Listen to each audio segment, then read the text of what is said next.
Hello, and thanks for clicking on this next Algebra 1 production.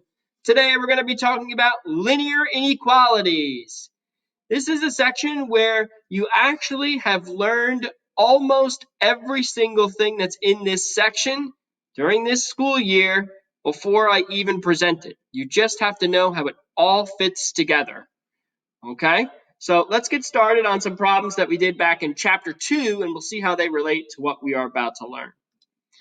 So here are a couple of problems. I want you to solve and graph these inequalities. So I know everybody in here can do that. So you have to solve for x. So let me subtract 4 on both sides for letter A. I have 3x is greater than 5. I'm going to divide by 3.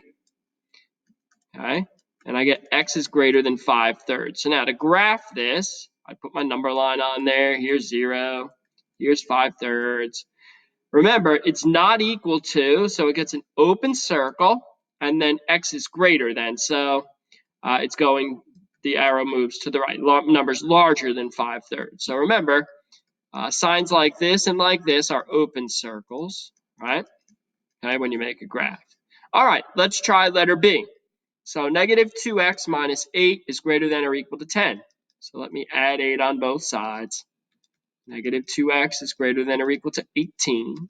Now I'm going to divide both sides by negative 2. Oops.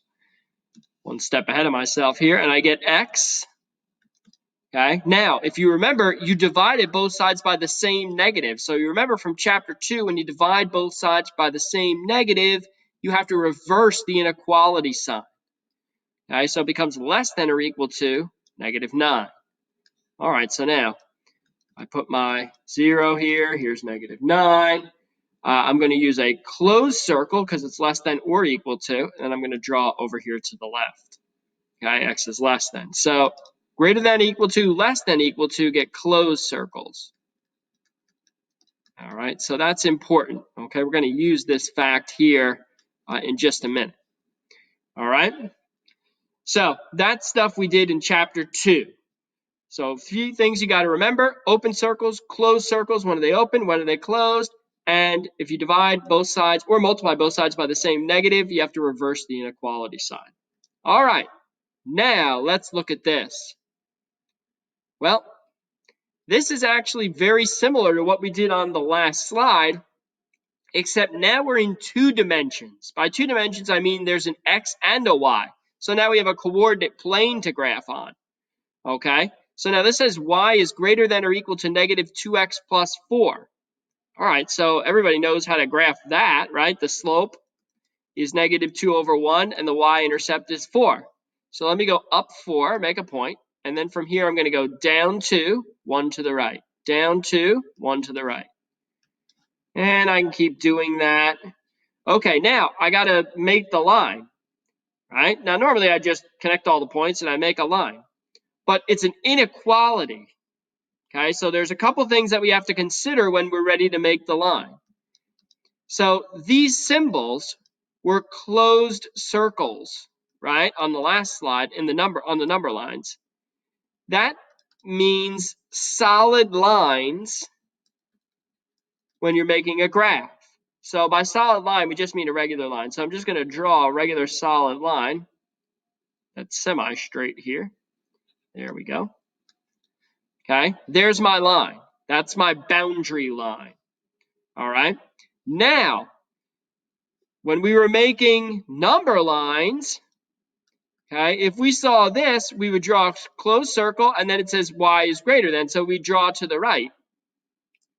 But there's 2 dimensions now. So when it says y is greater than here, okay, greater than, find that y-intercept, and greater than 4 on the y means up here, numbers like 5 and 6 and 7 and 8. So rather than draw to the right, we are going to shade our graph on the top side of the line. Okay, everything above the y-intercept.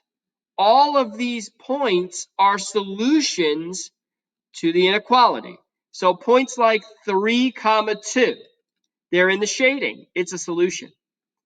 1, negative 2, It's not a solution. It's not on the shaded side.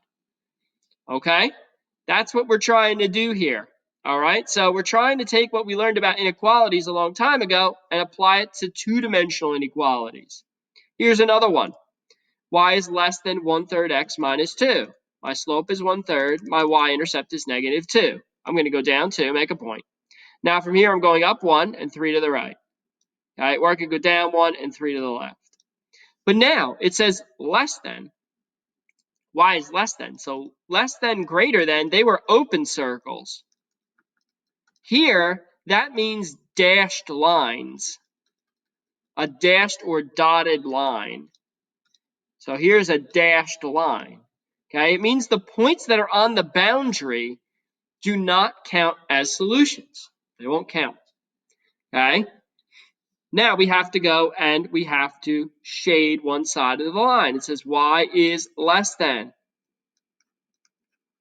So let's find our y-intercept. Here it is at -2. And we're going to go down underneath to numbers that are less than -2. They're down here, -3, -4, -5. So we are going to shade everywhere that's on this side of the line. Okay, and that is our solution. This is the answer. All right, it's this dashed line with the shading. And yes, you have to have the shading.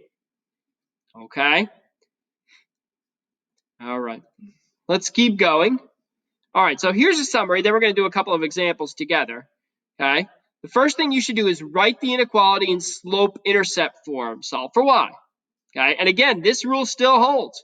If you multiply or divide both sides of the inequality by the same negative, you have to reverse the inequality sign. Okay? You're going to graph the line like you normally would in slope-intercept form. The line is the boundary. And if the line is less than equal to or greater than equal to, use a solid line. If the line is greater than or less than, use a dashed line. And then you're going to shade one side of the line. Okay?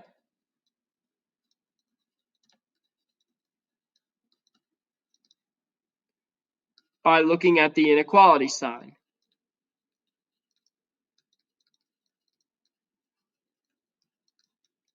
And it'll tell you, is y greater than? Then you're going to shade above. If y is less than, you're going to shade below. All right, so there's your summary. So like I said, for the most part, a lot of this you already know. You didn't know anything about, so here's the rest of it, I'm sorry. Use the inequality sign to determine which side of the line you're going to shade. If y is greater than, you shade above. If y is less than, you shade below. The shading represents all of the points that are solutions to the inequality, okay, as well as the boundary, right? So if the boundary is solid, then those points are included. If the boundary is dashed, then it's not included. All right, so a lot of this stuff you already knew, maybe not the solid and dashed line or the shading, but a lot of the stuff you've already done. Okay, so let's try letter A. I want to graph this. I have to put it in slope-intercept form first. This is a positive 3x, so I got to move it to the other side of this by subtracting it on both sides. Okay, so now I have -2y is greater than 6 minus 2x. Oops, sorry, 3x. And now I'm going to divide everybody by -2 to get y alone. So I get y, but I divided both sides by the same negative. So this inequality sign has to go the other way. It was greater than, now it's less than. 3, -3. Positive over a negative is a negative. Negative over a negative is a positive. 3 over 2x. All right, so now I'm ready to graph this. My slope is 3 over 2. My y-intercept is -3. Let's go down 3, make a point. And from here, go up 3, 2 to the right. Up 3, 2 to the right. Okay? It's a less than sign. So that's a dashed line, meaning that the boundary line, these points don't count as solutions. And it says less than. Y is less than. So let me find that y-intercept. Y is less than this number. So those numbers are down here, like -4, -5. So my solutions, I shade on the bottom side of the line. And there is your answer. Okay? Here's another one. I want to solve this for y first. I'm going to add 2x. It's a negative. I'm going to add it to move it to the other side. I have 4y is greater than or equal to 8 plus 2x. And divide everybody by 4. I divided both sides by the same positive, so I'm going to keep the sign going the same way. I get 2 plus 1/2 x. My slope is 1/2. My y-intercept is 2. I'm going to go up 2, make a point. From here, I'm going up 1, 2 to the right. Up 1, 2 to the right. It's greater than or equal to. That's a solid line. So the points on the boundary are included as answers. So points like 2, 3, that will be a solution. 4, 4, 4, that will be a solution. Okay? And then it says y is greater than. All right? And again, I'm taking y is greater than from this line down here where it's in slope-intercept form. Okay? You really can't finish the problem until you put it in slope-intercept form. So here's my y-intercept at 2. Numbers greater than are up here, 3, 4, 5. So I'm going to shade on that side of the line. And that's my solution. All right, here's an oddball. Okay, x is greater than 3. Well, that's a vertical line at 3. But it's going to be dashed because it's not equal to. And then where are the numbers that are where x is greater than 3? Well, here's x is 3. Numbers greater than are actually this way. So I'm going to shade on the right side of the line. Okay, there's no top and bottom of the line because the line is vertical. All right, now it's your turn. Here's another one. Okay, let's try a word problem here. So at the department stores, dress shirts cost $12.50 each, and each pair of dress pants cost $25. You have $125 to spend. Let X represent the shirts. So X is the shirts. Y are the pants. Right? An inequality that would model the situation. Okay, so here's what we have. It's $12.50 for every shirt, but shirts are X, plus $25 for every pair of pants, but pants are Y.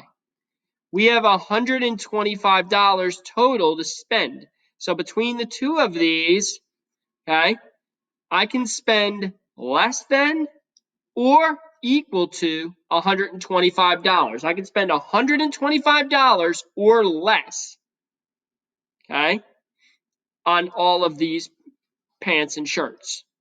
Okay, so there it is. That's our inequality. 1250x plus 25y is less than or equal to 125. All right, so now we're going to use that inequality here. And we are going to graph the inequality. So we have 1250x plus 25y is less than or equal to 125. Let's solve for y. I'm going to subtract 1250 on each side. I don't have a lot of room here. We can put it over here. So we got 25y is less than or equal to 125 minus 1250x. Sorry, my x is missing there. And then I'm going to divide everybody by 25. I divided everybody by the same positive number. I'm going to keep the sign going the same way. 125 over 25 is 5. There's 5 quarters and $1.25. Minus 1250x over 25. That's half x. Okay, so we're going to start by going up 5, making a point. And then from here, we're going to go down 1, 2 to the right. Down 1, 2 to the right. Down 1, 2 to the right. Down 1, 2 to the right. Down 1, 2 to the right. This line is solid because it's equal to. Okay, it's equal to, so it's solid. And then it says y is less than. So here's my y-intercept. I have to go below that, and I'm going to shade everywhere in here. Okay, so what is that telling me? That's telling me a few things, and the question is on the next slide, but we'll get to it in just a second. It tells me that 0, 5 is a solution, right? It's on the boundary. 10, 0 is a solution. And all of these points that are in the shaded region, plus these other points as well, are also solutions. Okay, so numbers like 4, 2, that's a solution. 4, 2 is a solution. Okay, all three of these points are solutions, right? 3, 1, that's a solution. Okay, it's in the shading area. All right, so that's what my graph is telling me. Now, what does that mean about shirts? I mean, who cares that these points are solutions? What does that have to do with my shirts and pants that I'm buying? So let's go on to the next slide and we will see. So part C says, list 3 combinations of shirts and pants that you could buy within your budget. So we know the equation. That's our equation. Okay, we said 0, 5 was a solution. We said 10, 0. We said 4, 2 was a solution. Okay, all those were answers. What does that mean? Well, that means that I could buy 0 shirts, right? Because X is the number of shirts. It says it. X is the number of shirts. That's how we did this. Y is the number of pants. Okay, and 5 pants. That would be okay. All right, and you can see that because look, it's $25 for each pair of pants. 25 times 5 is 125. Could you buy 5 pairs of pants with your $125? Sure, you'd have no money left, but you could do it. 10 shirts and no pants, that also works. Okay, it's $12.50 for a shirt. Times 10 shirts is $125. Will that fit in your budget? Sure it will, definitely. What about the 0.42? That would be 4 shirts and 2 pants. Well, that would be $12.50 times 4 plus 25 times 2. So that's going to be 50 plus 50. That's 100. Does that fit in your budget? Yeah, that does. It's less than $125. You don't have to spend the $125. It says you don't. Okay, so it's less than $125. All right, so that will work as well. So there's any number of combinations of shirts and pants that you can buy that'll be less than $125. Okay, that's what I want you to understand. Now, we use the graph to figure these out. Really, you could just figure them out, couldn't you? I mean, if I gave you a point and said, here, 5, 6, is it a solution? Well, you would say, okay, X is shirts, Y is pants. So can I buy 5 shirts and 6 pants? Well, I don't know, but I can figure it out because I know how much they all cost, right? I can just do it and figure it out on my own. Okay, you guys are certainly smart enough to do this. It would be $12.50 times 5, right? However much that is. So that's going to be $12.50 times 5 would give me, let me see here real quick, $62.50. So that's $62.50 for the shirts. But then you're throwing in 6 pairs of pants. So 25 times 6, that's going to be $150. Your total is $212.50. Can you do it? No. So can it be a solution? No. It's more than $125. So that's not going to work. Okay? So you guys actually understand how to do these even without the graph. You can just figure them out. All right? As to whether or not something's a solution. Okay, now it's your turn. And one more time, your turn. Okay. Again, this is kind of like the one we just did on the last slide. Which pairs can represent the amount of soccer balls and footballs purchased at the sports shop?